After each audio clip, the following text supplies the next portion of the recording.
വേദയുടെ കൈയും പിടിച്ച് അവൻ ഓർഫനേജിന്റെ വരാന്തയിലൂടെ നടന്ന് പുറത്തേക്ക് പോകുമ്പോൾ ആശ്ചര്യം വിട്ടുമാറാത്ത മനസ്സുമായി വേദ അവൻ്റെ കൂടെ തന്നെ വലിഞ്ഞു നടന്നു.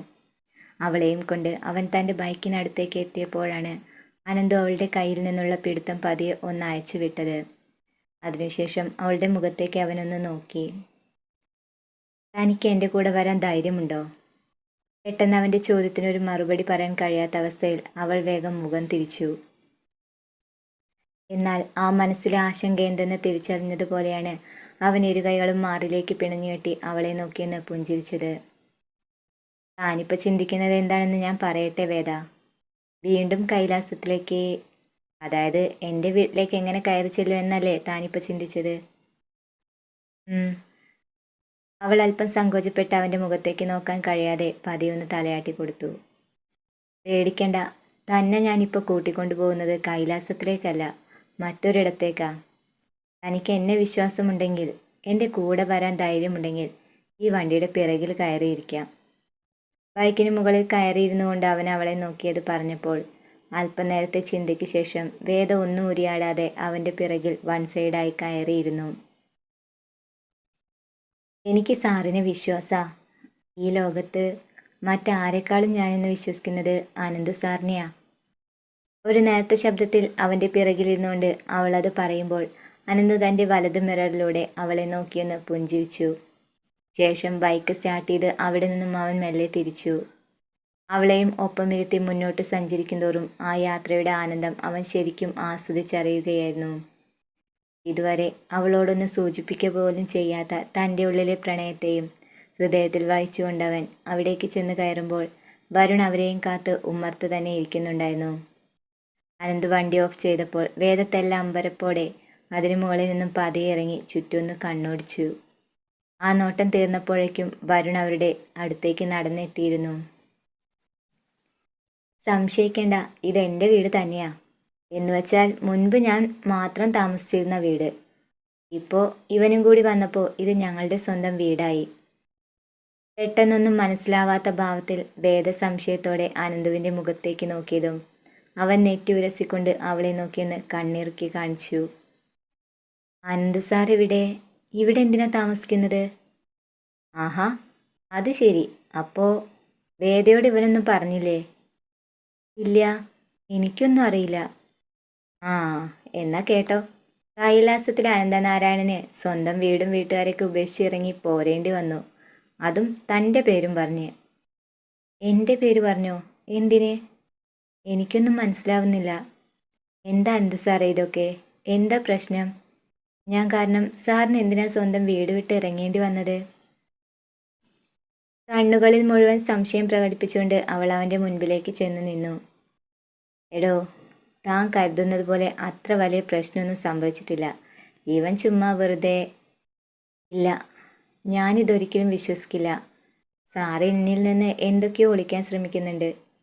കുറച്ച് ദിവസം കൂടി കഴിഞ്ഞാൽ സാറിൻ്റെയും ഭദ്രേച്ചിയുടെയും വിവാഹം നടക്കാൻ പോവല്ലേ. അതിനിടയ്ക്ക് അവിടെ നിന്ന് ഇറങ്ങിപ്പോരാന്നൊക്കെ പറയുമ്പോൾ അത് അത്ര നിസ്സാരമായി കളയാൻ എനിക്കാവില്ല സാർ.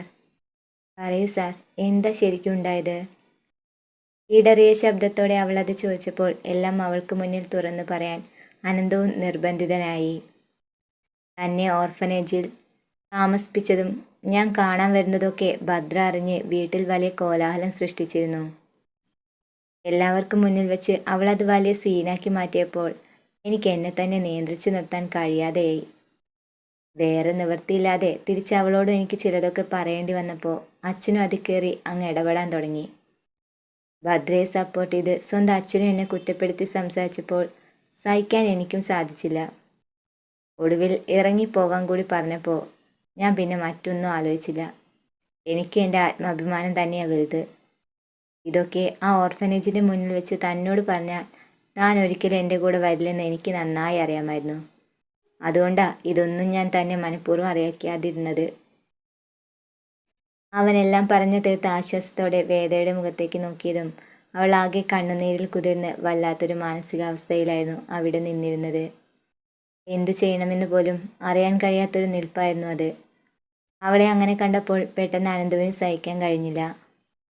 വേദേ, അവൻ പതിഞ്ഞ ശബ്ദത്തിൽ അവളെ ഒന്ന് വിളിച്ചപ്പോൾ കുറുക്കിയ കണ്ണുകളോടെ അവൾ അവൻ്റെ മുഖത്തേക്കൊന്ന് നോക്കി. എന്നെ തിരികെ ആ ഓർഫനേജിലേക്ക് തന്നെ കൊണ്ടാക്കിയേക്ക് സാർ. സിസ്റ്റർ പറഞ്ഞതുപോലെ ഞാൻ ഇവിടെ നിന്നും പോകുന്നതാ നല്ലത്. ഞാൻ കാരണം സാറിന് എന്നും പ്രശ്നങ്ങൾ മാത്രമേ ഉണ്ടായിട്ടുള്ളൂ. എന്നെ സഹായിക്കാൻ ശ്രമിച്ചതിൻ്റെ പേരിൽ സാറിൻ്റെ നല്ലൊരു ജീവിതം നഷ്ടപ്പെടാൻ ഞാൻ ഒരിക്കലും സമ്മതിക്കില്ല.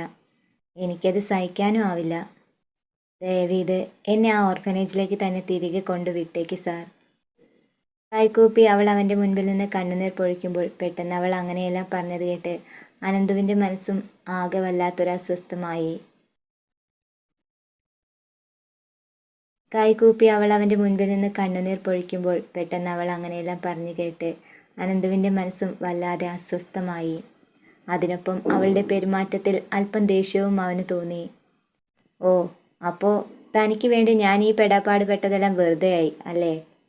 തന്നെ സംരക്ഷിക്കുന്നതിന് വേണ്ടിയാ ഞാൻ എൻ്റെ വീട്ടുകാരോട് പോലും വഴക്കിട്ട് അവിടെ നിന്ന് ഇറങ്ങി വന്നത്. എന്നിട്ടിപ്പോൾ തനിക്ക് തൻ്റെ കാര്യം മാത്രം. അങ്ങനെയെങ്കിൽ പൊയ്ക്കോ, എവിടേക്കാന്ന് വെച്ചാൽ പൊയ്ക്കോ. പക്ഷേ കൂട്ടിനിനി എന്നെ പ്രതീക്ഷിക്കേണ്ട. സ്വന്തമായി താനെല്ലാം തീരുമാനിച്ച സ്ഥിതിക്ക് ഇനി എന്തിനാ എൻ്റെ ആവശ്യം? അവൾക്കു നേരെ പൊട്ടിത്തെറിച്ചുകൊണ്ടവൻ അവളെ ഒന്ന് തറപ്പിച്ചു നോക്കി. ആ നോട്ടം നേരിടാനാവാതെ വേദ തലതാഴ്ത്തി നിന്നതും ഒന്നും പറയാൻ നിൽക്കാതെ ബൈക്കിൽ കയറി വായുവേഗത്തിൽ അവൻ അവിടെ നിന്നും തിരിച്ചുപോയി. ആ കാഴ്ച കണ്ടയുടനെ വേദയുടെ മനസ്സ് വാടിയ താമരമുട്ട് പോലെ വീണ്ടും തളർന്നു പോവുകയായിരുന്നു. അവൻ പോയയിടത്തേക്ക് ദൃഷ്ടി പതിച്ചു നിൽക്കുന്നവളെ കണ്ട് വരുണും ആകെ നിരാശയിലായി. എന്ത് പണിയാടോ താനീ കാണിച്ചേ? താൻ അങ്ങനെയൊക്കെ പറഞ്ഞപ്പോൾ അവൻ്റെ മനസ്സ് വല്ലാതെ വേദനിച്ചു കാണും. അതാ അവൻ മുഖം തരാതെ വേഗം ഇവിടുന്ന് പോയത്. തനിക്ക് വേണ്ടിയല്ലേ അവൻ ഇങ്ങനെയൊക്കെ ചെയ്തത്? അതെല്ലാം മറന്നുകൊണ്ട് അവനെ വിഷമിപ്പിക്കുന്ന തരത്തിലുള്ള ഈ സംഭാഷണം തനിക്കൊന്ന് ഒഴിവാക്കാമായിരുന്നില്ലേ വേദ? വരുണേട്ട, ഞാൻ... അവൾ ചങ്കിടറിയ സ്വരത്തോടെ അവനെ ഒന്ന് വിളിച്ചു. ഇനിയിപ്പോൾ ആ മനസ്സൊന്ന് തണുത്തെങ്കിലേ അവൻ ഇനി തിരിച്ചു വരുള്ളൂ. പിന്നെ താൻ ഒന്നുകൂടി മനസ്സിലാക്കണം, അനന്തു എല്ലാം ഉപേക്ഷിച്ചിറങ്ങി വന്നത് തനിക്ക് വേണ്ടി മാത്രമാണ് വേദ.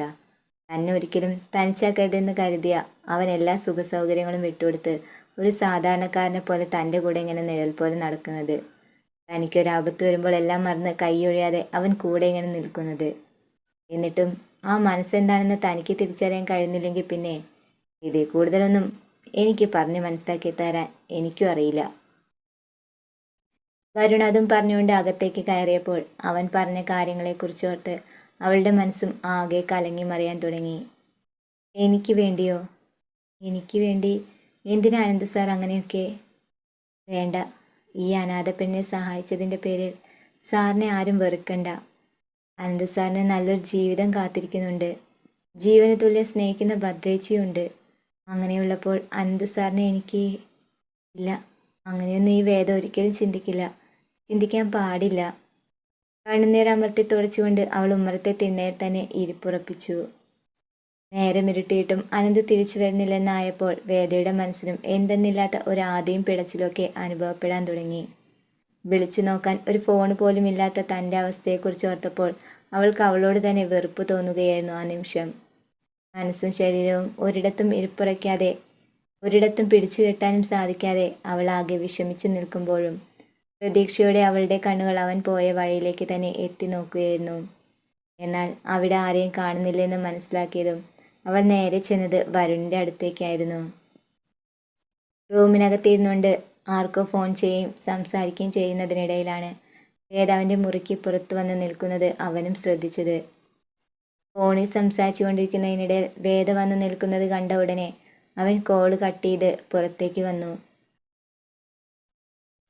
എന്താ, എന്തു പറ്റി? അത് പിന്നെ അനന്ത് സാർ പോയിട്ട് ഇതുവരെയും വന്നില്ലല്ലോ വരുണേട്ടാ. ഞാനെൻ്റെ സങ്കടം കൊണ്ടാ അന്നേരം അങ്ങനെയൊക്കെ പറഞ്ഞു പോയത്.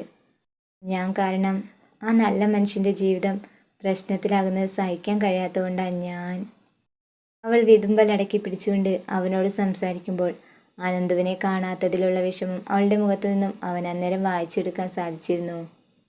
രണ്ടുപേരും പരസ്പരം പറയാതെ ഒരുപാട് സ്നേഹിക്കുന്നുണ്ട്. എന്നാൽ അതൊരിക്കലും തുറന്നറിയിക്കാൻ കഴിയാത്ത ഒരവസ്ഥയിലാണ് അവരിന്ന്. ഒരു നെടുവീർപ്പിട്ടുകൊണ്ട് സ്വയം ആത്മഹത്യ നടത്തി നിരാശയിലായി തീർന്നെങ്കിലും അവൻ അവളെ ആശ്വസിപ്പിക്കാൻ ശ്രമിക്കുകയായിരുന്നു അന്നേരം. സാരല്ല, പോട്ടെ, കഴിഞ്ഞത് കഴിഞ്ഞു. വേദ പേടിക്കൊന്നും വേണ്ട. ഞാനിപ്പോൾ അവനെ വിളിച്ചു വെച്ചതേ ഉള്ളൂ. മനസ്സൊന്ന് തണുത്ത അവൻ ഇവിടേക്ക് തന്നെ തിരിച്ചു വരൂ. ഇനിയും ഇതുപോലുള്ള കാര്യങ്ങൾ പറഞ്ഞ് അവനെ താൻ വേദനിപ്പിക്കരുത്. അവനൊരു പാവാടോ. കുറച്ച് എടുത്തുചാട്ടം ദേഷ്യമൊക്കെ ഉണ്ടെന്നേ ഉള്ളൂ. ശരിക്കും ഒരു കൊച്ചുകുട്ടിയുടെ സ്വഭാവം അവന്. സ്നേഹിക്കുന്നവർക്ക് വേണ്ടി ചങ്ക് പറിച്ചു കൊടുത്ത അവന് ശീലം. കൈലാസത്തിൽ അവന് ഏറ്റവും പ്രിയപ്പെട്ടവരാ അവൻ്റെ അമ്മയും അച്ഛനൊക്കെ. അവരെ പിരിഞ്ഞിരിക്കുന്നത് അവനെ കൊല്ലുന്നതിന് തുല്യമാണെന്ന് അവൻ എപ്പോഴും പറയാറുണ്ടായിരുന്നു.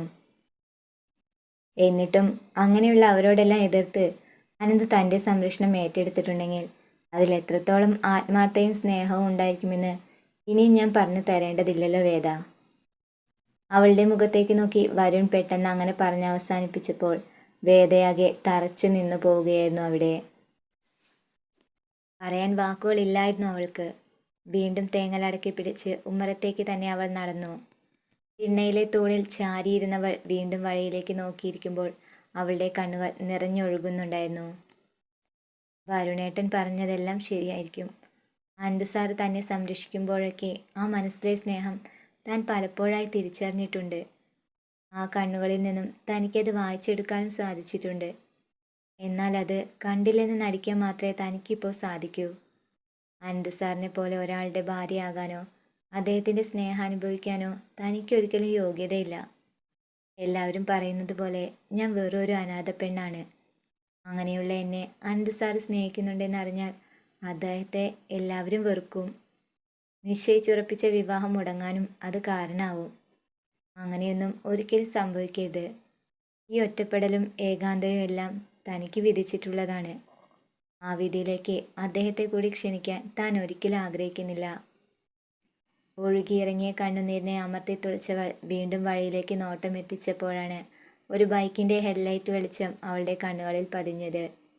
അത് അനന്ത് സാറിൻ്റെ വണ്ടി തന്നെയാകുമെന്ന് കരുതിയവൾ ആവേശത്തോടെ അവിടെ നിന്നും എഴുന്നേറ്റ് വേഗം മുറ്റത്തേക്ക് ഇറങ്ങി ചെന്നപ്പോഴേക്കും അവൻ്റെ ബൈക്ക് അവിടേക്ക് എത്തിക്കഴിഞ്ഞിരുന്നു. അവളെ മുന്നിൽ കണ്ടതും പെട്ടെന്ന് അവൻ ബൈക്ക് ഓഫ് ചെയ്തിട്ടു.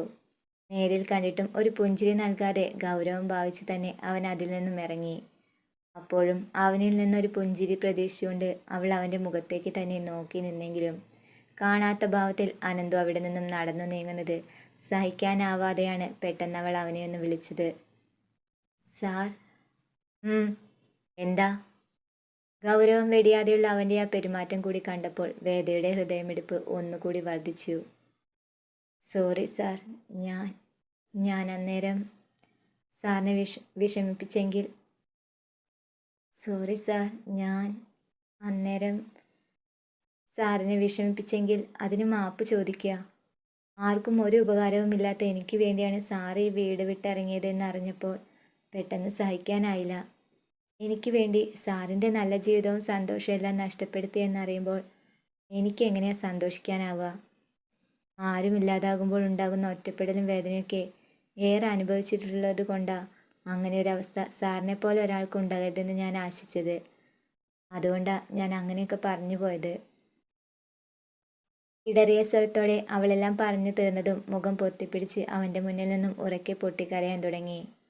അന്നേരത്തെ തൻ്റെ പെരുമാറ്റവും വേദയെ ഒരുപാട് സങ്കടത്തിലാഴ്ത്തിയെന്നറിഞ്ഞപ്പോൾ അവളെ ഒന്ന് ആശ്വസിപ്പിക്കാനായി അവൻ്റെ കൈ പതിയെ ഉയർന്നു പൊങ്ങിയെങ്കിലും പിന്നീട് അത് വേണ്ടെന്ന് വെച്ചവൻ കൈ പിറകോട്ട് തന്നെ വലിച്ചു. താൻ കരയണ്ട, എനിക്ക് തന്നോട് വെറുപ്പൊന്നുമില്ല. പിന്നെ ചിലതൊക്കെ കേട്ടപ്പോൾ പെട്ടെന്ന് സഹിക്കാൻ കഴിഞ്ഞില്ല.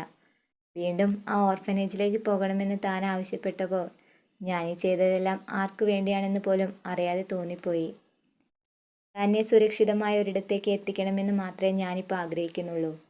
അതുവരെ തൽക്കാലം തനിക്കിവിടെ കഴിയാം. 2 ദിവസത്തിനുള്ളിൽ മറ്റെന്തെങ്കിലും മാർഗമുണ്ടോ എന്ന് നമുക്ക് അന്വേഷിക്കുകയും ചെയ്യാം. പിന്നെ താൻ എൻ്റെ കാര്യമോർത്ത് വെറുതെ ടെൻഷൻ അടിക്കേണ്ട. വേദ കാരണം എൻ്റെ വിവാഹം മുടങ്ങിപ്പോകുമോ എന്ന ചിന്തയാണെങ്കിൽ അതിനെക്കുറിച്ചും താൻ കൂടുതൽ ആശങ്കപ്പെടണ്ട. സമയമാകുമ്പോൾ എല്ലാം അതിൻ്റെ വഴിക്ക് നടന്നോളുമെന്ന് എനിക്ക് വിശ്വാസമുണ്ട്. മുഖത്തെ ഗൗരവം വെടിഞ്ഞ് ഒരു നേർത്ത പുഞ്ചിരി അവൾക്ക് വേണ്ടി അവൻ സമ്മാനിച്ചപ്പോൾ മൂടിക്കെട്ടിയ കാർമേഘങ്ങളെല്ലാം പെയ്തൊഴിഞ്ഞതുപോലൊരു ആശ്വാസം അവൾക്ക് അന്നേരം തോന്നി. അവൻ്റെ സ്വഭാവത്തിലെ മാറ്റം ഉൾക്കൊണ്ട ആശ്ചര്യത്തോടെ അവൾ അവനെ തന്നെ നോക്കി നിന്നപ്പോൾ അനന്തു അവിടെ നിന്നും മെല്ലെ നടന്നു തുടങ്ങിയിരുന്നു. തൻ്റെ പിറകിൽ അവൾ ഉണ്ടെന്ന ധാരണയിൽ പിന്തിരിഞ്ഞു നോക്കിയപ്പോഴാണ് നിന്നിടത്തു നിന്നും അനങ്ങാതെ വേദ അപ്പോഴും അവിടെ നിൽക്കുന്നത് അവൻ ശ്രദ്ധിച്ചത്. അതെ, ഈ രാത്രി അവിടെ തന്നെ നിന്ന് നേരം വെളുപ്പിക്കാനാണോ താൻ ഉദ്ദേശിച്ചിരിക്കുന്നത്? ഇനി അവിടെ നിന്ന് മഞ്ഞെങ്ങാൻ ഇറങ്ങിയാൽ തനിക്ക് വല്ല അസുഖവും പിടിക്കും. പറഞ്ഞില്ലെന്ന് വേണ്ട. ഒരു തമാശയോടെ അവനത് പറഞ്ഞ് അകത്തേക്ക് കയറിയപ്പോൾ വേദയും മെല്ലെ അകത്തേക്ക് നടന്നു വന്നു. അവർക്ക് മുൻപിൽ നിൽക്കാതെ അവൾ വേഗം റൂമിലേക്ക് പോവുകയും ചെയ്തു. പിണക്കം മാറി തിരികെ വന്ന കൂട്ടുകാരനെ കൂർപ്പിച്ചൊന്ന് നോക്കിക്കൊണ്ടവൻ അവൻ്റെ വയറ്റിലേക്ക് ഒരിടി വെച്ചു കൊടുത്തു. ആ ഇടിയിൽ ചുമച്ചുകൊണ്ടവൻ കാര്യം മനസ്സിലാവാതെ അവൻ്റെ മുഖത്തേക്കൊന്ന് നോക്കി. എടാ കാലമാടാ, ഇത്രയും നേരം നീ എവിടെയായിരുന്നടാ? ഇങ്ങനെ മനുഷ്യനെ ടെൻഷൻ അടുപ്പിക്കാനാണ് ഉദ്ദേശമെങ്കിൽ പെട്ടിയും ബാഗും എടുത്ത് നാളെ തന്നെ നീ വേഗം സ്ഥലം കാലിയാക്കിയേക്ക്. ആ കൊച്ച് നീ പോയ തൊട്ട് ഒരേ കരച്ചിലും ടെൻഷനിലും ആയിരുന്നു. അതൊന്നും മനസ്സിലാക്കാതെ അവൻ എങ്ങോട്ടോ ബൈക്കും എടുത്ത് പോയിരിക്കുന്നു. എടാ, ഇങ്ങനെയാണോടാ മോനെ പ്രേമിക്കുക? ഒന്ന് പതുക്കെ പറയടാ. വേദ കേൾക്കണ്ട. കേൾക്കട്ടെ. നിന്റെ തനി കോണം ആ കൊച്ചുകൂടി ഒന്ന് അറിയട്ടടാ. അല്ലാതെ പിന്നെ. ശരിക്കും അവൾ നിന്നെ കാണാതായപ്പോൾ ഒത്തിരി ഭയന്നെന്ന് തോന്നുന്നു. നിന്റെ വരവ് നോക്കി ആ ഉമ്മർത്ത് തന്നെയായിരുന്നു അവൾ ഇത്രയും നേരം. ആ, എന്നെ വേദനിപ്പിച്ചതിന് അവൾ സങ്കടപ്പെടുന്നുണ്ടെങ്കിൽ ആ സങ്കടത്തിലില്ലടാ ഒരിത്തിരി സുഖം. അതെ അതെ, നല്ല സുഖാ. പുരിക ഉയർത്തിക്കൊണ്ട് വരുൺ അവനെ നോക്കിയത് പറയവേ ആനന്ദുവിൻ്റെ ചുണ്ടിലും അന്നേരം ഒരു നേരത്തെ പുഞ്ചിരി വിടർന്നിരുന്നു.